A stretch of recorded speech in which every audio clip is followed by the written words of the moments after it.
جانب جو ہمارے پاکستانی کام کر رہے ہوتے ہیں یو اے ای وغیرہ کے اندر، سعودی عرب وغیرہ کے اندر، ان کی انکمز کے اوپر تکلیف ہو سکتی ہے.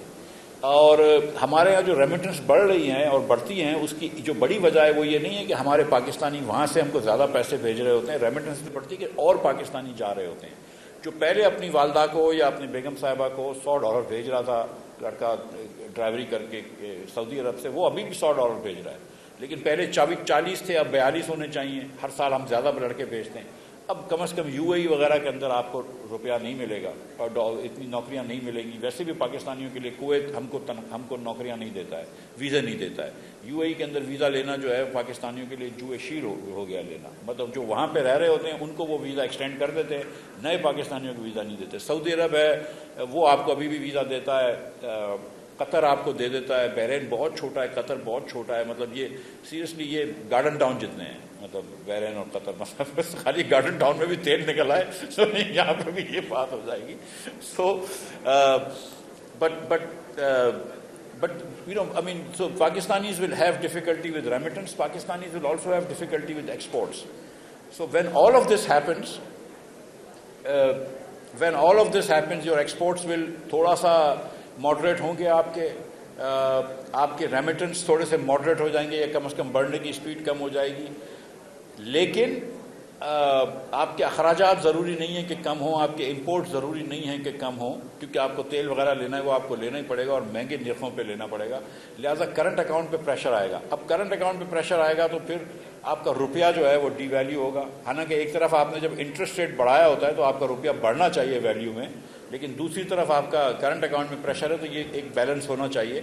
ہماری چونکہ لیڈرشپ جو ہے وہ روپے کو ڈی ویلیو کرنے کے اتنے دل میں نہیں ہوتی، کیونکہ اس کے مضر اثرات بھی بہت ہوتے ہیں. انفلیشن بہت تیزی سے آتا ہے.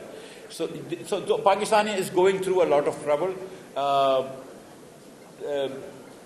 We will need to have very deft management over the next few months, very nimble management, اور تھوڑی سیاسی جذبات سے ہٹ کے تھوڑی مینجمنٹ کرنی پڑے گی.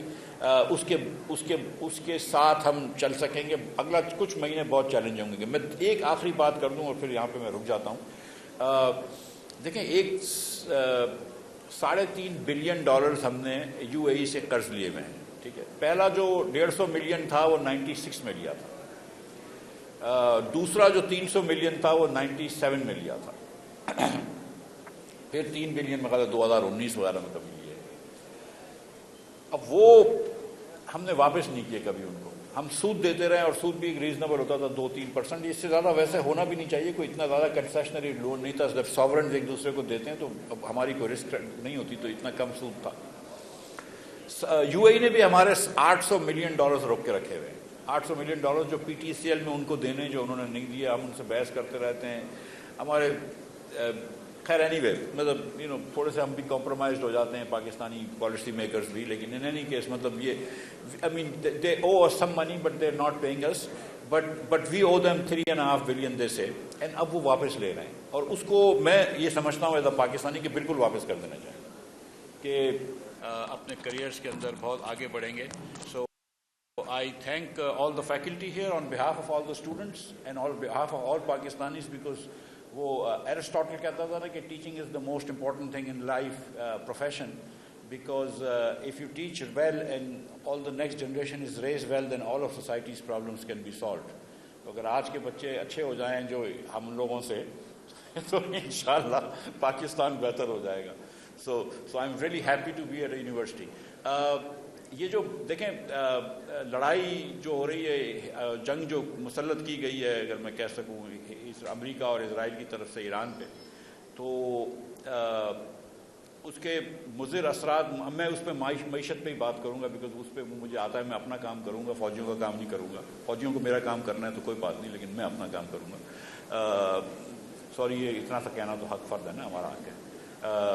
تو کیونکہ میں ابھی سن رہا تھا قومی ترانے میں تھا قوت عوام، تو میں نے کہا چلو ٹھیک ہے اتنا تو کہہ دیتے ہیں. سو گزارش یہ ہے کہ دیکھیں we are doing actually Pakistan was not doing well even before the war. Our growth in the last 10 years hasn't been spectacular. ہم ایک دوسرے کو بلیم کرتے ہیں، اور بلیم اس پہ میں نہیں جا رہا ہوں کہ کس کی کیا غلطی تھی، پتہ نہیں وہ تو ہم آگے تک قائد اعظم کے زمانے سے شروع کر دیں گے. لیکن دا تھنگ از کہ 2014 میں جو ایوریج پاکستان ہاؤس ہولڈ کی انکم تھی وہ آئی تھنک 34,000 روپے تھی. Average income of a Pakistani house hold which is house hold of family of 5 یا فیملی آف 6 ہوتی ہے. وہ جو ریئل پاکستان ریئل روپیز میں کانسٹنٹ روپیز میں، یہ انفلیشن رجسٹرڈ روپیز جس کو کہتے ہیں، جو اکنامکس میں یہاں پہ آپ لوگوں کو پتہ میں کیا کہہ رہا ہوں، وہ جو ہے وہ 29,000 ہو گئی ہے. یعنی کہ ہم نے 4-5 ہزار 15% ہماری اوسطاً انکم کم ہو گئی ہے. یہ گورنمنٹ نے ابھی ڈیٹا دیا تھا 2014 سے لے کر 2024-25 کا. اور تھوڑے دنوں پہلے بھی ایک ڈیٹا آیا تھا کہ 2018 اور 2024-25 کو کمپیئر کیا تھا. احسن اقبال صاحب کی وزارت نے یہ ڈیٹا نکالا تھا. آئی کنگریچولیٹ احسن بھائی نے مجھے کہا بھی کہ تم مجھے یہ تو کم از کم بتاؤ کہ میں نے یہ ڈیٹا دیا ہے جو کہ ہماری نیریٹو کے خلاف جاتا ہے یا ہماری اسٹیٹسٹکس کے خلاف جاتا ہے. But he was very nice enough and courageous enough to publish this data کہ 2018 سے لے کر 2024 کے درمیان بھی پاکستانیوں کی جو اوسطاً پاکستانی ہیں وہ 11% غریب ہوئے ہیں. ہم سب لوگ ایوریج پہ 11% غریب ہوئے ہیں in real constant Pakistani rupees. ٹھیک ہے. اور جو غریب ترین 20% پاکستانی ہیں وہ 22% غریب ہوئے ہیں. So the poorer you are the poorer you have gotten. ٹھیک ہے. ہر کیٹیگری میں ہر پاکستانی غریب ہوا ہے ماں سوائے دا ریچسٹ رورل ہاؤس ہولڈس. ان کے علاوہ سارے 20% ریچسٹ رورل ہاؤس ہولڈ میں خیال 2% امیر ہوئے ہیں. باقی سارے اربن پاکستانی غریب ہوئے ہیں اور 80% رورل پاکستانی غریب ہوئے ہیں. جس کی 18 سے لے کے 24 تک. اب دنیا جو ہے وہ آگے جا رہی ہوتی ہے نا. ہندوستان، بنگلہ دیش، سری لنکا، ایون سب سہارن افریقن کنٹریز یہ 3-4%، 2-4% ریئل ٹرمز میں گرو کر رہے ہوتے ہیں. ہندوستان کی اگر معیشت مثال کے طور پر 6-7% بڑھ رہی ہوتی ہے اور ان کی آبادی 1.5% سے بڑھ رہی ہوتی ہے تو 7 میں سے 1.5 نکال لو، 5.5% ہر ہندوستانی اوسطاً امیر ہو جاتا ہے. مسلمان اتنے نہیں ہوتے وہاں پہ لیکن اوسطاً جو ہے وہ 5.5% امیر ہو جاتا ہے. بنگلہ دیش کا بھی یہ حال ہے. چائنیز جو ہے وہ 20 سال 25 سال تک 10% اکانومی ان کی بڑھ رہی تھی اور ان کی پاپولیشن گروتھ نہیں ہو رہی تھی تو 10% پر کیپٹا GDP بڑھ رہی تھی. ہم ماشاءاللہ یہاں پہ جو ہے وہ 2.5% سے 2.6% سے پاپولیشن ہماری بڑھتی ہے اور ہماری معاشی ترقی جو ہے وہ 3.5% اگر اوسطاً ہوتی ہے تو ہم 1% سے امیر ہوتے ہیں اور ان سالوں میں تو ہم غریب بھی ہوئے ہیں. So Pakistan was not doing well even before that. اور اب جو جنگ کے حالات ہوئے ہیں اس پہ یہ ہوا ہے کہ دیکھیں جو آبویس ایک چیز نظر آتی ہے کہ پیٹرول اور ڈیزل مہنگا ہو گیا. اس پہ شاید عباسی صاحب اور میرے بہت زیادہ تحفظات ہیں. میں بالکل یہ نہیں سمجھتا ہوں کہ حکومت کو سبسڈی دینی چاہیے، حکومت کو مہنگا خرید کے سستا نہیں بیچنا چاہیے. میری اس پہ بڑی لڑائی ہوئی تھی مسلم لیگ نون سے اور اس پہ میں کام میرا ہٹایا گیا. لیکن اس وقت جو مثال کے طور پہ ہم نے ڈیزل بڑھا کے رکھا ہے تو وہ ایک بڑی پیکیولر چیز ہے کہ 70% ڈیزل پاکستان میں خود ہم ریفائن کرتے ہیں اور 30% ہم امپورٹ کرتے ہیں. اب جو 70% ریفائن ہوتا ہے نا ڈیزل وہ کروڈ آئل سے بنتا ہے. کروڈ آئل دنیا میں اتنا مہنگا نہیں ہوا جتنا دنیا میں ڈیزل مہنگا ہو گیا ہے. لیکن ہم پرائس ڈیزل سے مارک کرتے ہیں، انٹرنیشنل پرائس آف ڈیزل سے. تو یہاں پہ ڈیزل بڑھ گیا ہے اور ہم نے ایک مہینے میں 75 ارب روپیہ کم از کم ریفائنریوں کو ایکسیسو پروفٹ دے دیا. ایک ریزنیبل پروفٹ تو ہوتا ہی ہے، اس کے اوپر ایکسیسو پروفٹ جو دیا ہے اس 75 ارب سے زیادہ دیا ہے. اب حکومت بیچاری مجبور ہے کہ وہ اس فارمولے پہ چل رہی ہے اور ریفائنریز وغیرہ ان کو فورس کر رہی ہیں کہ اس فارمولے سے ہٹو. اور وہ فارمولے کی وجہ سے ادھر جو ہے وہ 100 روپیہ مہنگا ہو گیا ڈیزل. اور وہ اگر نہیں ہوتا تو بہت آسانیاں ہو جاتی. یہ نہیں چاہیے تو بہت آسانیاں ہو جاتی ہیں. لیکن بہرحال تو ایک تو ہم کو جو مشکل ہوئی ہے وہ ڈیزل اور پیٹرول مہنگا ہوا ہے پاکستان میں. تو اس سے کیا ہوتا ہے میں اسی سے دیکھ لیتے ہیں. اس مہینے جو ہے وہ مارچ میں فروری میں آپ کی 7% انفلیشن تھی ایئر آن ایئر. یعنی کہ پچھلے فروری 26 میں فروری 25 کے مقابلے میں چیزیں 7% مہنگی تھیں رائٹ اوسطاً. اس مارچ میں 7.3% مہنگی ہوئی کیونکہ مارچ میں حکومت نے پیٹرول اور ڈیزل اتنا مہنگا نہیں کیا تھا، خود مار کھائی تھی. اپریل کے اندر لوگ ایکسپیکٹ کرتے ہیں کہ 8.5-9% یہ انفلیشن ہو جائے گا اپریل کے مہینے میں اور مئی جون میں اس سے بھی زیادہ ہو جائے گا کیونکہ اس کے سیکنڈری افیکٹس آئیں گے. تو پہلا افیکٹ تو آپ کا یہ آتا ہے کہ آپ کا پیٹرول اور ڈیزل مہنگا ہو گیا.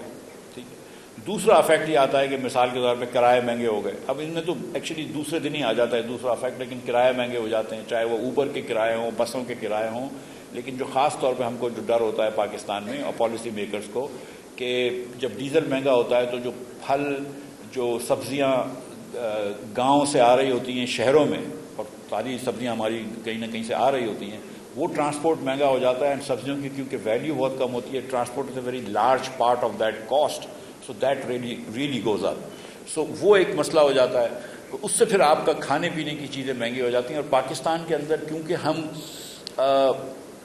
ایک ایوریج پاکستانی ہاؤس ہولڈ ہوتا ہے نا، وہ 80% مطلب middle class Pakistani house hold, lower middle class Pakistani house hold 70-80% جو ہے، یا بلکہ تقریباً 90% کا پیسہ جو ہے نا وہ اناج پہ، یوٹیلیٹیز پہ اور کرائے پہ لگا رہا ہوتا ہے. وہ تین ہائٹس ہوتے ہیں: گھر کا کرایہ، بجلی کا بل اور کھانے پینا، کچن کے ایکسپینس، اس پہ خرچ ہو جاتے ہیں. ٹھیک ہے، تو وہ اس کو بہت تکلیف ہوتی ہے. ادھر اس کا انفلیشن کا بہت زیادہ افیکٹ آتا ہے، فوڈ انفلیشن کا. So food inflation is a problem in Pakistan. So ایک انفلیشن بڑھے گا. اب انفلیشن بڑھتا ہے تو پھر انٹرسٹ ریٹس کو بڑھانا پڑتا ہے. کیونکہ یہ میں اگین اکنامکس کی فیکلٹی میں بیٹھا ہوا ہوں، تو آپ لوگوں کو فیکلٹی کو تو خیر پتہ ہے، لیکن بچوں کو بھی پتہ ہونی چاہیے. لیکن میں تھوڑا سا آپ کو واپس سے وہ کرا دیتا ہوں کہ جب انفلیشن بڑھتا ہے اس کا مطلب ہے کہ ایک اندر وے آف سیئنگ کہ انفلیشن بڑھ رہا ہے کہ روپے کی ویلیو کم ہو رہی ہے. یا اندر وے آف سیئنگ دس کہ there is too many rupees chasing too few goods. So when there is too many rupees chasing too few goods تو you try to increase the price of money, and the price of money is interest rates, right. So ہم اس کو interest rates کو شرح سود بڑھائے گی state bank. State bank کے پاس کوئی اور ٹول نہیں ہے ایسا کہ جس کے تحت وہ انفلیشن کو روکنے کی کوشش کر سکے. اس کے پاس ایک ہی ٹول ہے کہ وہ انٹرسٹ ریٹ بڑھائے گی. وہ انٹرسٹ ریٹ بڑھاتی ہے تو وہ بزنسز کو کہتی ہے کہ ابھی تم نیا کام شروع نہ کرو، ابھی تم نیا قرض نہ لو. وہ